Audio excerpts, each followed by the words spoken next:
हाय दोस्तों। अभी तक मेजॉरिटी ऑफ डिस्कशन जितना ट्रांसफार्मर पे हमें करना चाहिए वो हम लोग मेजॉरिटी कंप्लीट कर चुके हैं। हम लोग single phase, three phase, auto, parameters, harmonics सभी चीजों के बारे में डिटेल में डिस्कस कर चुके हैं। अब इस लेक्चर के अंदर मैं एक छोटा सा कॉन्सेप्ट आप लोगों को समझाने वाला हूं जो कि प्रैक्टिकली बहुत रेलिवेंट है, लेकिन अगर कंसेप्चुअली बात करें तो एग्जाम पॉइंट ऑफ व्यू से कोई बहुत बड़ा कॉन्सेप्ट नहीं है, जिसका कि नाम होता है स्विचिंग ट्रांजिएंट। अभी तक देखो जितना भी ट्रांसफार्मर का एनालिसिस हमने किया वो सारा एसी एनालिसिस था। एसी एनालिसिस को एक और नाम से जाना जाता है, that is steady state analysis. यानी जब रिस्पॉन्स सेटल हो चुका है तब के एनालिसिस की बात हो रही है। अभी तक हमने एक बार भी ट्रांजिएंट के बारे में डिस्कस नहीं किया। ट्रांजिएंट कब होता है? जब कोई सडनली स्विचिंग की जाए, यानी किसी स्विच को ऑन करो, किसी स्विच को ऑफ करो, तो हम जानते हैं हमेशा एक ट्रांजिएंट इंड्यूस होता है। बट उस बारे में अब तक हमने डिस्कशन नहीं किया। जबकि टाइम डोमेन एनालिसिस अगर पूरा पढ़ा जाए तो उसमें ट्रांजिएंट और स्टेडी स्टेट दोनों का ही कंट्रीब्यूशन होता है। तो इस लेक्चर के अंदर हम क्या करेंगे? ट्रांजिएंट एनालिसिस के बारे में बात करेंगे। यानी ट्रांसफार्मर को जब सडनली किसी सप्लाई से जोड़ दिया जाता है तब क्या फिनोमिना उसके अंदर देखने मिलता है, that is called as your switching transient. ठीक है। लेकिन अब एक चीज सोचो, ट्रांसफार्मर को जब सप्लाई से जोड़ोगे तो कैसी सप्लाई से जोड़ोगे? एसी सप्लाई से। अगर एसी सप्लाई से जोड़ने वाले हो तो यहां बात की जाएगी एसी ट्रांजिएंट की। ठीक है। तो इसमें एक पॉइंट लिखना, switching transients are studied, switching transients are studied when a transformer is suddenly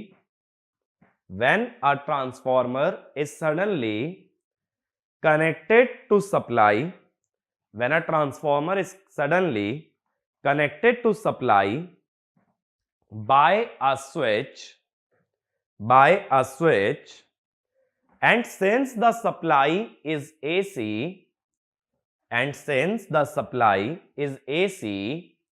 we talk about AC transient,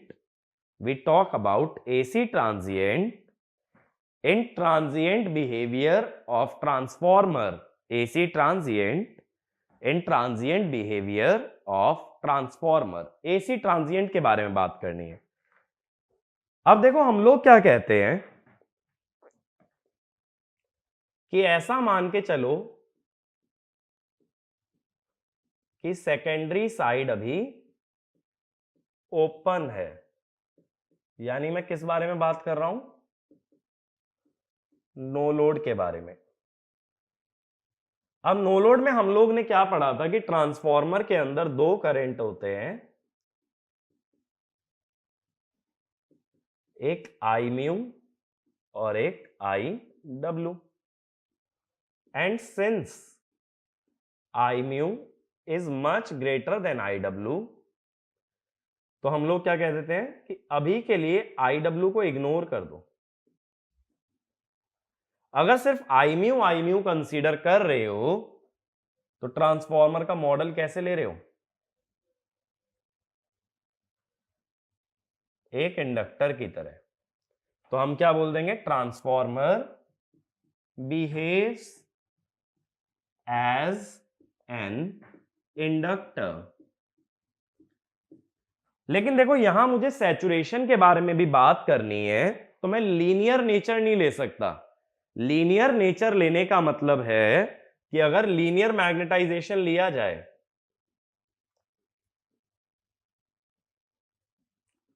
linear magnetisation में क्या होता है? Psi equal to L I, यानी कि psi is proportional to I. लेकिन जब practical बात करते हैं, practically psi versus I is non linear. और दो नॉन लीनियरिटीज हम जानते हैं जिस वजह से हार्मोनिक्स की भी बात आई थी। पहली नॉन लीनियरिटी होती है सैचुरेशन और दूसरी होती है हिस्टेरेसिस। ठीक है। तो दो तरह की नॉन लीनियरिटी आ सकती है अगर एक प्रैक्टिकल ट्रांसफॉर्मर की बात करोगे, एक तो सैचुरेशन और दूसरा हिस्टेरेसिस। अगर आइडियल लेते तो L D I by D T लगा सकते हो या ये कह दो psi equal to L I, लेकिन ये ध्यान रखना प्रैक्टिकल ट्रांसफॉर्मर में L D I by D T नहीं लगा सकते। अब मान लो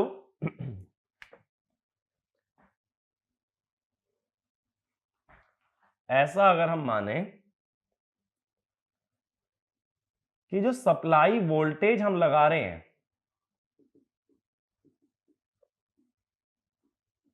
वो है Vm साइन ओमेगा टी, और अपने पास एक ट्रांसफॉर्मर है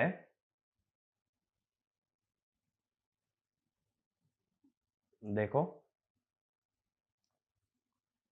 ऐसे एक ट्रांसफॉर्मर बना लेते हैं।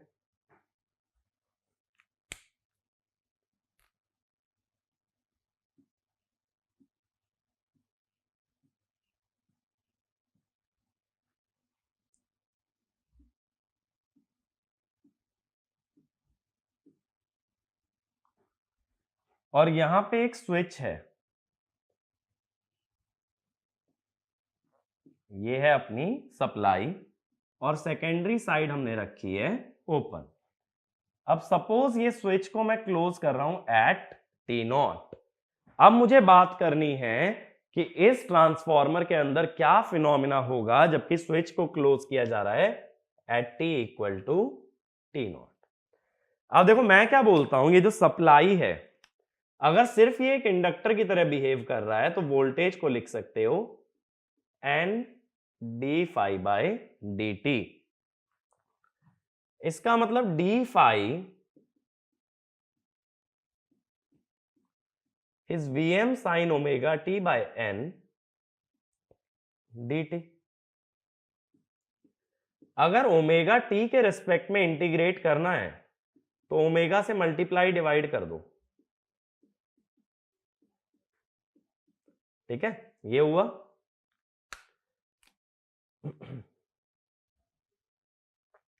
अब देखो इंटीग्रेशन शुरू होगा टी नॉट से, टी नॉट पे मान लो कोई फ्लक्स है, सपोज रेसिडुअल फ्लक्स है फाई आर। जब ट्रांसफॉर्मर को ऑन किया है तो ऐसा मान लो कि उसके अंदर पहले से एक फ्लक्स था फाई आर। फाई आर में किसका इफेक्ट ले रहा हूं, हिस्टेरेसिस का, क्योंकि रेसिडुअल फ्लक्स किसकी वजह से आता है, फाई आर। या देखो अगर और जनरलाइज करना चाहते हो तो मैं यहां कर्व बना देता हूं,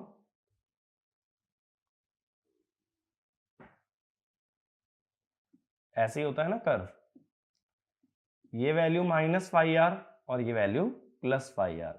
तो रेसिडुअल दो चीजें हो सकती हैं, या तो प्लस फाई आर या तो माइनस फाई आर। तो एक काम करते हैं, प्लस माइनस लिख देता हूं। फाई आर हो सकता है रेसिडुअल वाला क्लॉकवाइज हो सकता है वो एंटी क्लॉकवाइज हो, मुझे नहीं पता, तो मैंने प्लस माइनस लगा दिया।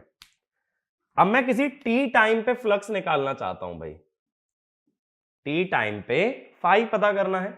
जरा इंटीग्रेट करो लेफ्ट हैंड साइड पे, ये बना फाई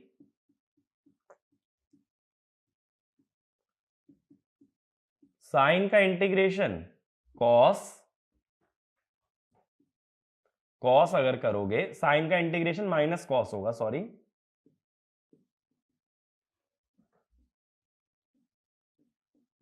ठीक है। Upper limit minus lower limit करोगे ना, माइनस लोअर लिमिट करने की वजह से प्लस माइनस की जगह माइनस प्लस आ गया,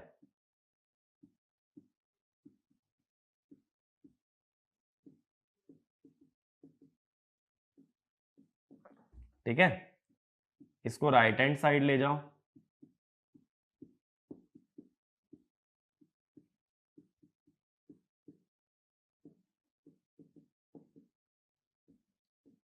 तो ये आ गई अपने पास फ्लक्स की इक्वेशन।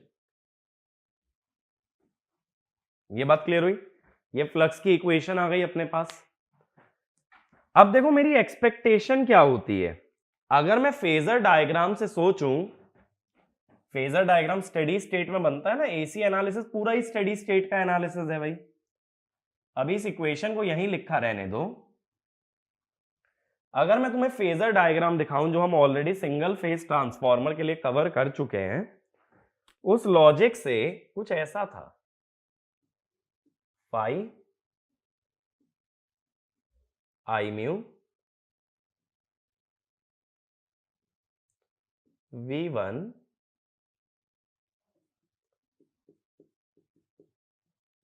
ऐसा ही था ना। इसका मतलब flux lags voltage by 90 degree, phi lags V1 by 90 degree. इसका मतलब अगर स्टेडी स्टेट में बात करो तो फ्लक्स क्या होना चाहिए था, phi M sine omega T minus 90। Sine omega T minus 90 माने minus phi M cos omega T, ये आना चाहिए था ना। ऐसा फ्लक्स बनना चाहिए था भाई फेजर के हिसाब से, 90 डिग्री लैगिंग के हिसाब से।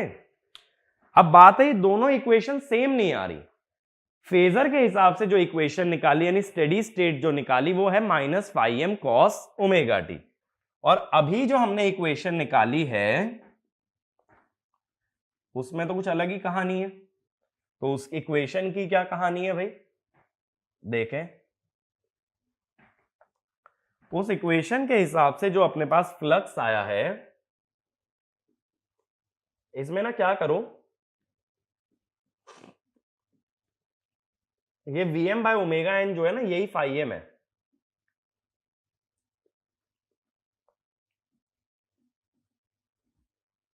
Cos omega T not,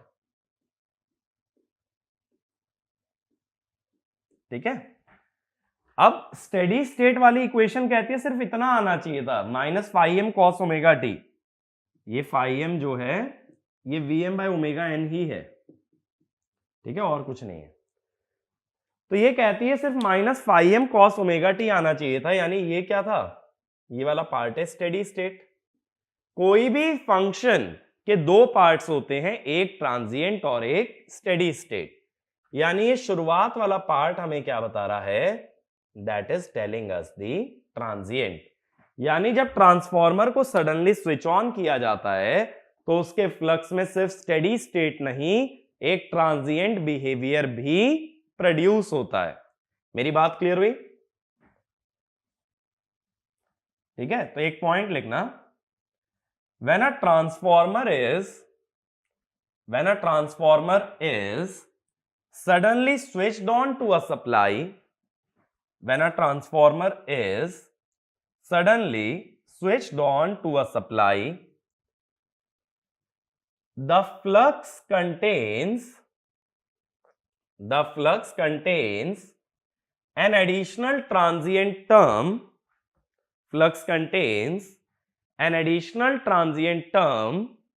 in addition to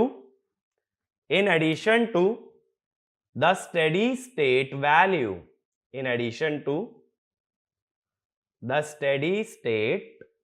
value,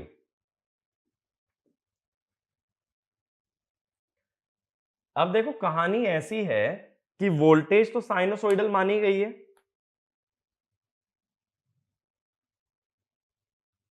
voltage कुछ ऐसी थी, और steady state flux minus cos में आ रहा है।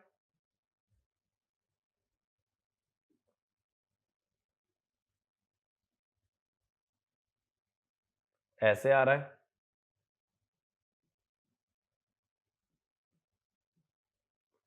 ऐसे आ रहा है ना। लेकिन हम क्या कह रहे हैं, जब किसी भी टाइम टी नॉट पे स्विचिंग करोगे तो सिर्फ स्टेडी स्टेट के साथ साथ एक और टर्म क्या आएगी, ट्रांजिएंट। अब देखो पहला केस मैं लेता हूं, if T not is 0, voltage क्या है अपनी,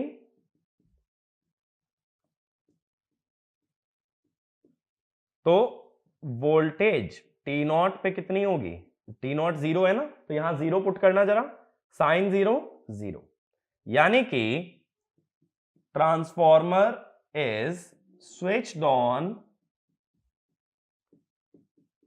एट 0 सप्लाई वोल्टेज। देखो ऐसा बोल लो कि 0 पे स्विच ऑन किया है या बोल दो ऐसे टाइम पे स्विच ऑन किया है जहां सप्लाई वोल्टेज क्या है, 0। बात तो बराबर ही है, 0 पे स्विचिंग कर लो या 0 वोल्टेज पे स्विचिंग कर लो, दोनों बातें यहां से सेम है। अगर टी नॉट को 0 रख दोगे तो ये फ्लक्स क्या इक्वेशन देगा तुम्हें, कॉस ओमेगा टी नॉट हो जाएगा 1,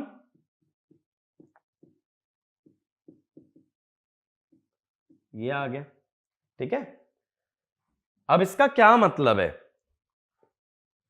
ठीक है, ये वाली जो इक्वेशन है इसको अभी डिलीट कर रहा हूं, अपनी कॉपी में नोट करके रखना क्योंकि ये आगे काम आएगी। अब इसका क्या मतलब है देखो, एज्यूम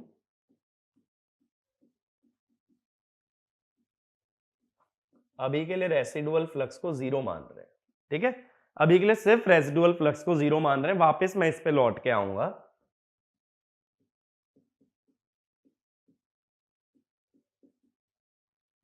अभी सिर्फ मैं सिंप्लीफाई कर रहा हूं इक्वेशन, ठीक है। अब इसका मतलब क्या हुआ, इसी ग्राफ में अगर ड्रॉ करें, इसका मतलब देखो ये हुआ 1 माइनस कॉस ओमेगा टी, 0 पे कितना देगा 0, तो फ्लक्स 0 पे 0 से शुरू होगा, डिफरेंट कलर में ड्रॉ कर लेते हैं, फ्लक्स 0 पे 0 से शुरू होगा, 90 पे कॉस ओमेगा टी हुआ 0 तो वैल्यू आई φm, 180 पे कॉस ओमेगा टी हुआ -1 तो वैल्यू आई 2 φm, 270 पे कॉस ओमेगा टी हुआ 0 तो वैल्यू वापस से आई φm, 360 पे कॉस ओमेगा टी हुआ 1, 1 माइनस 1 0। यानी देखो ग्राफ कुछ ऐसा बनेगा,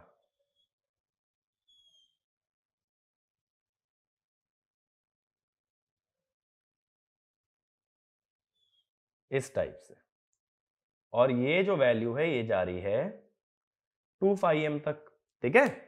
तो ये वाला जो रेड वाला कर्व है ना, ये क्या है, ये है स्टेडी स्टेट फ्लक्स, और जो ग्रीन वाला कर्व है ये है टोटल फ्लक्स। यानी स्टेडी स्टेट फ्लक्स तो सिर्फ φm तक पहुंच सकता था, टोटल फ्लक्स कहां तक पहुंच गया हमारा, 2 φm तक। तो इसीलिए स्विचिंग ट्रांजिएंट की जब बात करते हैं, जब मैं स्विच ऑन करता हूं ट्रांसफॉर्मर को सडनली, तो टोटल फ्लक्स मुझे ज्यादा मिलता है। अभी के लिए देखो मैं रेसिडुअल तो भूल रहा हूं ना, यानी हिस्टेरेसिस इग्नोर कर रहा हूं। अब फाई वर्सेस आई का ग्राफ कैसा होता है,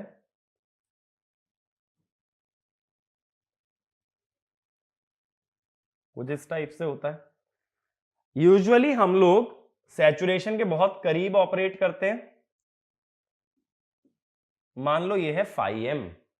अब एक चीज सोचो, अगर तुम 2 φm पे जाना चाहते हो, इससे डबल, पहले ये φm था तो ये करंट था I1, अब तुम 2 φm की बात कर रहे हो, सोचो 2 φm कितनी आगे जाके इस ग्राफ को इंटरसेक्ट करेगा, 2 φm मान लो यहां पे है, तो ये लाइन ग्राफ को बहुत ही आगे जाके इंटरसेक्ट करेगी, तो करंट क्या हो जाएगा, बहुत ज्यादा हाई। इसीलिए ट्रांजिएंट आने से जब फ्लक्स दुगनी हाइट तक पहुंचता है तो करंट की वैल्यू बहुत ज्यादा हाई हो जाती है। करंट डबल नहीं होता, करंट तो डबल तब होता जब फाई वर्सेस आई का ग्राफ लीनियर होता।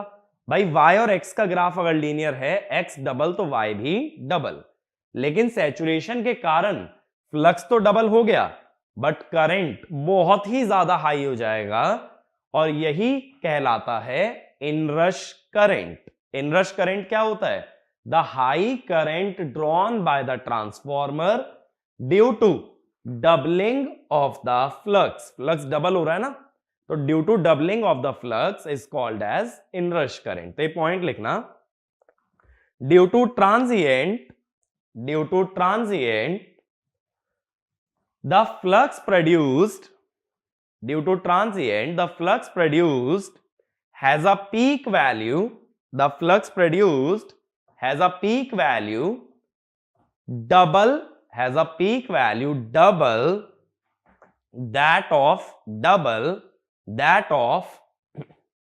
steady state flux, double that of steady state flux, due to which current drawn by the transformer, due to which current drawn by the transformer increases rapidly, and it is 5 to 10 times the full load current, and it is 5 to 10 times the full load current, whereas no load current is supposed to be 4 to 6% of full load current. 4 to 6% of full load current. इस बात का meaning समझना कि भाई हमारा ये जो no load current है ये 5-10 गुना आ जाता है फुल लोड करंट के, 5-10 गुना, और ये होना चाहिए था सिर्फ 4-5%। 4-5% का मतलब 0.05, उससे मैं कह रहा हूं 5 टाइम्स पे पहुंच गया, यानी 100 टाइम्स इंक्रीज हो गया। याद करो मैंने शुरू में बताया था मैग्नेटाइजिंग करंट जो होता है 3 से 5% तक लाई करता है। अब मैं कह रहा हूं 5% नहीं, 5 गुना। 5 गुना माने 500%। तो कहां ये 5% हुआ करता था और कहां अब ये 500% तक पहुंच गया। और इसका मतलब है स्टार्ट होते ही जब ट्रांसफार्मर को ऑन करोगे तो बहुत ही ज्यादा हाई करंट ड्रॉ करने वाला है, और उस करंट को कहते हैं इनरश करंट। मेरी बात क्लियर हुई? हाई करंट क्यों ड्रॉ किया? क्योंकि ये ग्राफ सैचुरेट हो गया। ये ग्राफ अगर लीनियर चलता जाता, देखो, तो करंट सिर्फ इतना आता। एल लिख दिया ब्रैकेट में, एल माने लीनियर, लेकिन सैचुरेशन की वजह से ये ग्राफ देखो आगे आगे आगे आगे जाता जाएगा, कहीं बहुत आगे जाके टकराएगा। सोच रहे हो इतना सा करंट था, कितने ज्यादा टाइम्स हो गया।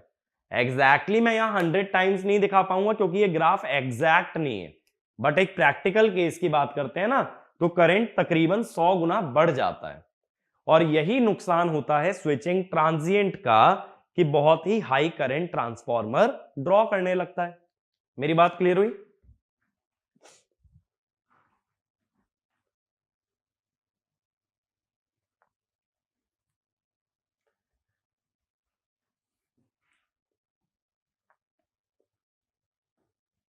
अगली चीज देखो, अगर ये रेसिडुअल फ्लक्स इग्नोर्ड ना होता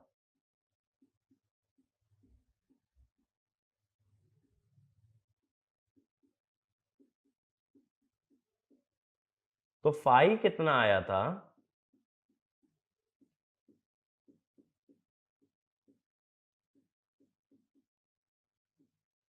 ठीक है, तो मैं कहता for maximum phi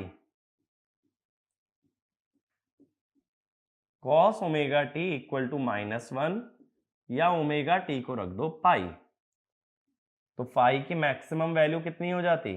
cos omega T -1 हुआ तो माइनस माइनस प्लस 1, 1 और 1 2, यानी ये 2 फाई एम से ज्यादा भी जा सकता था भाई। अभी तो हमने सिर्फ 2 फाई एम तक दिखाया ना, अगर रेसिडुअल फ्लक्स भी रहेगा तो ये 2 फाई एम से भी ऊपर चला जाएगा, और जितना ऊपर जाएगा उतना ज्यादा ही ये करंट ड्रॉ करेगा। तो इसमें लिखना if residual flux is also present, if residual flux is also present, then maximum flux can go up to, if residual flux is also present, then maximum flux can go up to 2 phi m plus phi r, 2 phi m plus phi r, which means it will be much higher, and hence the current drawn will be higher as compared to previous case,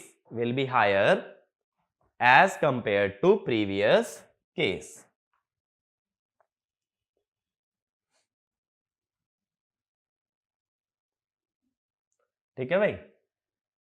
transient आ जाने से हमें दिक्कत हो जाती है।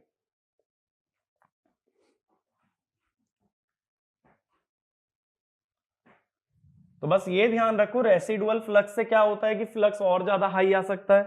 Flux और ज्यादा high अगर आ गया तो तुम्हारे को और ज्यादा करंट यूज होगा।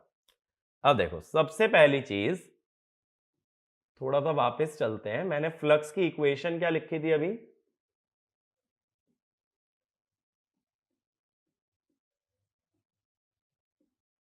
ओरिजिनल इक्वेशन जो अभी हमने डिराइव की थी शुरू में, यही थी ना। यहां पे टी नॉट क्या था? Instant of switching. वोल्टेज में लेके चला था, ठीक है। ये आई थी हमारे पास इक्वेशन। अब रेसिडुअल फ्लक्स को आगे के लिए इग्नोर कर दो। अगर लेना होगा तो बस ये ध्यान रखना मैक्सिमम वैल्यू में फाई आर ऐड और सब्ट्रैक्ट हो सकता है। तो फाई टी बचा,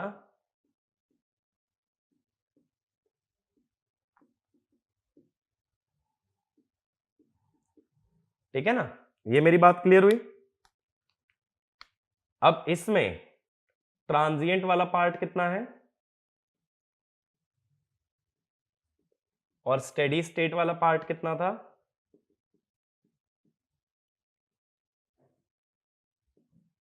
ये था।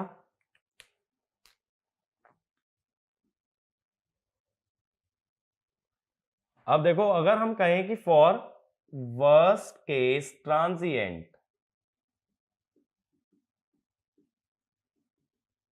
वर्स्ट केस ट्रांजिएंट का मतलब होता है मैक्सिमम ट्रांजिएंट, क्योंकि ट्रांजिएंट अनडिजायरेबल है भाई। तो वर्स्ट यानी सबसे बुरा क्या होगा? जहां ज्यादा हो। अब मुझे बताओ ये ट्रांजिएंट ज्यादा कब होगा? जब टी नॉट जीरो हो जाए, क्योंकि टी नॉट जीरो होने पे कॉस वन हो गया ना। तो ट्रांजिएंट फ्लक्स कितना है? Phi M. T naught zero होने का मतलब वोल्टेज भी उस इंस्टेंट पे जीरो रहे। और अगर ट्रांजिएंट अवॉइड करना चाहते हो,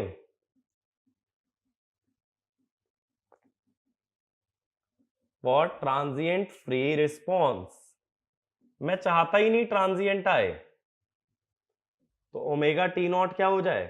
पाई बाय टू, क्योंकि कॉस पाई बाय टू होता है जीरो। तो इस केस में ट्रांजिएंट जीरो। और अगर ओमेगा टी नॉट को पाई बाय टू रख रहे हो तो वोल्टेज कितनी आएगी? Sine pi by two VM.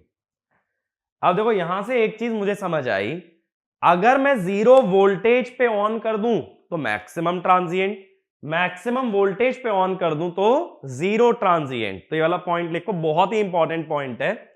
If transformer is switched on, if transformer is switched on at the instant of zero voltage, if transformer is switched on at the instant of zero voltage, transient is worst, transient is worst or maximum, transient is worst or maximum, and if it is switched on, and if it is switched on at maximum voltage, if it is switched on at maximum voltage, we obtain zero transient. We obtain zero transient, which means there is no flux doubling, which means there is no flux doubling, and hence no inrush current, and hence no inrush current। ठीक है, तो इस case में कोई inrush current नहीं आएगा, क्योंकि flux दुगना होगा ही नहीं, ट्रांजिएंट तो है ही नहीं। इसी के बाद अगला पॉइंट लिखना, प्रैक्टिकली switching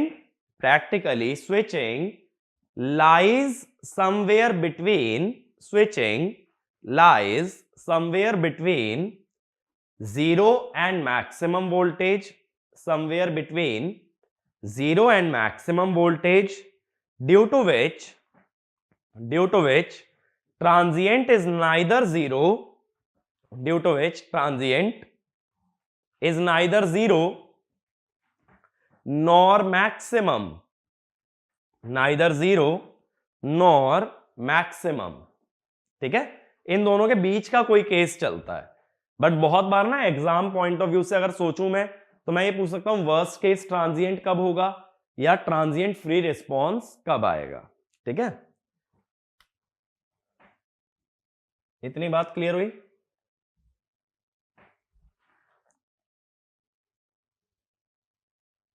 अब अगली बात करते हैं,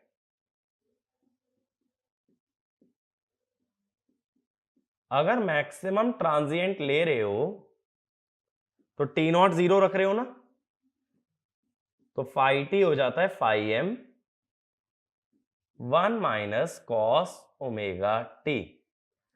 phi M 1 minus cos omega T कैसा हो जाता है, अगर फाई वर्सेस टी का ग्राफ बनाया जाए,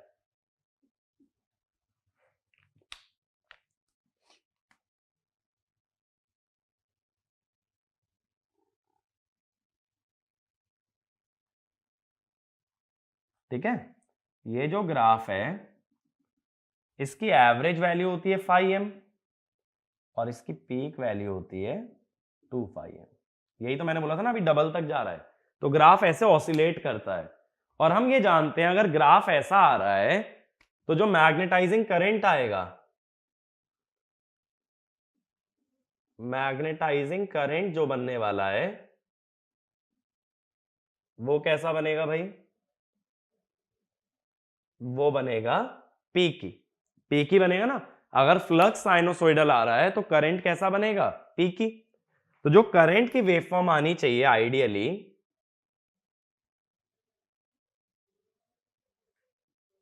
करंट की वेवफॉर्म कैसी आनी चाहिए, phi versus T, sorry I mu versus T, P की वेवफॉर्म आएगी और जैसे फ्लक्स रिपीट करता है वो भी रिपीट करेगा भाई।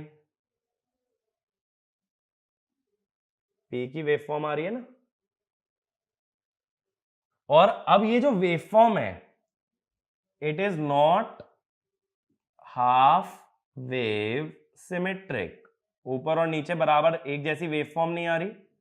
अगर ये हाफ वेव सिमेट्रिक नहीं हुई तब क्या होगा, तब फोरियर सीरीज का रूल क्या है, contains odd as well as even harmonics. अगर ऑड और इवन हार्मोनिक्स दोनों कंटेन कर रहा है तो मुझे बताओ मोस्ट डोमिनेंट हार्मोनिक कौन सा होगा। मैंने बोला था जिसका ऑर्डर सबसे कम वही डोमिनेंट हार्मोनिक होगा। तो फंडामेंटल तो डिजायरेबल है, उसके बाद सेकंड हार्मोनिक। जैसे जब हमने सैचुरेशन और एक्साइटेशन फिनोमिना पढ़ा था तब हाफ वेव सिमेट्री की वजह से मोस्ट डोमिनेंट था थर्ड हार्मोनिक, और यहां हाफ वेव सिमेट्री लूज हो जाने की वजह से मोस्ट डोमिनेंट हार्मोनिक कौन सा होता है हमारा, सेकंड हार्मोनिक होता है, ठीक है। तो ये वाला पॉइंट लिखना, unlike excitation phenomena, unlike excitation phenomena the most dominant harmonic, unlike excitation phenomena, the most dominant harmonic in inrush current, most dominant harmonic in inrush current is second harmonic, is second harmonic, ठीक है। तो second harmonic हमारा most dominant बनता है। मेरी बात यहां तक क्लियर हुई। लेकिन देखो अभी तक हम लोगों ने क्या किया है ना, यहां पे लॉसेस इग्नोर कर रखे हैं सारे, ठीक है। अगर प्रैक्टिकली लॉसेस लिए जाएं तब क्या होता है,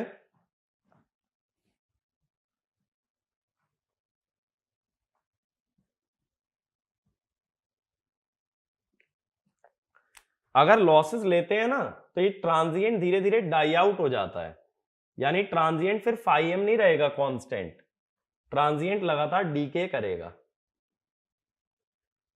ट्रांजिएंट अगर लगातार डीके करता है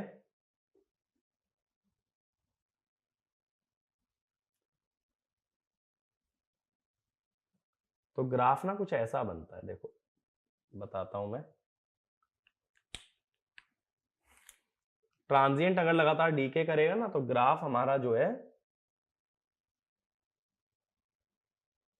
कांस्टेंट एम्पलीट्यूड का नहीं बनेगा, वो धीरे धीरे धीरे धीरे ट्रांजिएंट खत्म हो जाएगा, और ट्रांजिएंट जब खत्म हो जाएगा तब वैल्यू सेटल हो जाएगी φm और -φm के बीच में। ठीक है, ये वाला प्रैक्टिकल केस बनता है इंक्लूडिंग लॉसेस।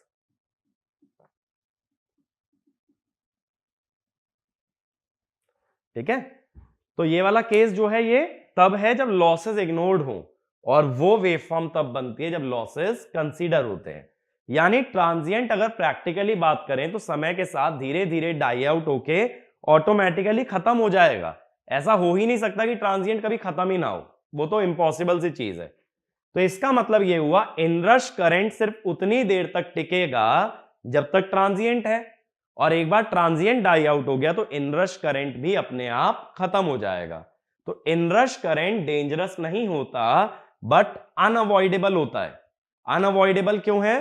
क्योंकि जब कभी स्विच ऑन करोगे तो ट्रांजिएंट तो बनेगा, स्विचिंग पे ट्रांजिएंट आता है, ट्रांजिएंट अगर बनेगा तो इनरश करंट भी बनेगा, but gradually it will die out. तो इसमें लिखना the transient in the flux does not remain constant, the transient in the flux does not remain constant, but gradually dies down, and flux comes to steady state value phi m, and flux comes to steady state value phi m, due to which inrush current also dies down, and magnetizing current again becomes 3 to 5% of full load current, 3 to 5% of full load current। ठीक है, तो inrush current long term तक exist नहीं करेगा, कभी भी नहीं करेगा। ये बात क्लियर हुई? तो ट्रांजिएंट जैसे जैसे खत्म होता है इनरश करंट भी खत्म होके आई म्यू की वैल्यू वापस 3 से 5% तक लौट आती है। तो इनरश करंट का मतलब क्या है भाई? Inrush current means the large magnetizing current drawn by transformer when it is suddenly switched on to AC supply। तो ये वाला भी पॉइंट लिख लेना। Inrush current is the large magnetizing current drawn by transformer, from the supply when transformer is suddenly switched on, ठीक है भाई? अब बात ये आती है, चलो ये तो समझ आया ट्रांजिएंट प्रैक्टिकली धीरे धीरे खत्म हो जाता है तो इनरश करंट भी खत्म हो जाएगा। तो इनरश करंट से रिस्क क्या है? तो नेक्स्ट लिखना ड्रॉबैक ऑफ इनरश करंट, या रिस्क भी लिख सकते हो ड्रॉबैक की जगह। पहला लिखना when the winding current is high, the force between primary and secondary winding, is very high, so the windings should be heavily braced। का मतलब क्या होता है कि heavily supported, वाइंडिंग को मैकेनिकल सपोर्ट अच्छा देना पड़ेगा, वरना जब करंट 10 गुना आ जाएगा रेटेड करंट के तो फोर्स भी 10 गुना हो गया। फोर्स अगर 10 गुना हो गया तो वाइंडिंग्स एक दूसरे को बहुत ही ज्यादा फोर्स से रिपेल करेंगी। ये तो हमने पढ़ा था ना, प्राइमरी और सेकेंडरी के बीच में रिपल्सिव फोर्स होता है। रिपल्सिव क्यों होता है? Because both carry current in opposite direction. अगर उल्टी डायरेक्शन में करंट ले जा रही है तो फोर्स रिपल्सिव रहेगा, तो वो एक दूसरे को बहुत ज्यादा फोर्स से फेंकेंगी। अगर एक दूसरे को बहुत ज्यादा फोर्स से वो फेंक रही है तो उसको मैकेनिकली सपोर्टेड रखना पड़ेगा, वरना वाइंडिंग टूट ना जाए या कोर से अलग ना हो जाए। ये सबसे पहला रिस्क होता है। अगला लिखो, if the relay in transformer misinterprets inrush current as fault current, then it will disconnect the transformer. Or trip the transformer. This is called relay maloperation. यानी देखो भाई, रिले को अगर ये लगा कि इतना हाई करंट है, माने कुछ सिस्टम में गड़बड़ है, तो रिले ट्रांसफार्मर को ऑफ कर देगा। तुम फिर ऑन करोगे, फिर हाई करंट, रिले फिर ऑफ कर देगा। तुम ऑन करोगे, हाई करंट, रिले ऑफ कर देगा। ऐसा लगातार चलता रहा अगर, तो ट्रांसफार्मर को तो कभी ऑन ही नहीं कर पाओगे। जब जब तुम ऑन करने की कोशिश करोगे, तब तब रिले उसे बार बार ऑफ कर देगा। तो ये चीज डिजायरेबल नहीं है। यानी रिले ऐसा बनाना जरूरी है जो फॉल्ट करंट और इनरश करंट में फर्क पता कर पाए, और वो फर्क बनता है यहां सेकंड हार्मोनिक से। अभी मैंने तुम्हें बताया इनरश करंट का मोस्ट डोमिनेंट हार्मोनिक कौन सा है, सेकंड हार्मोनिक। तो अगला पॉइंट ये लिखो, the basic difference between inrush current and fault current is presence of second harmonic in inrush current.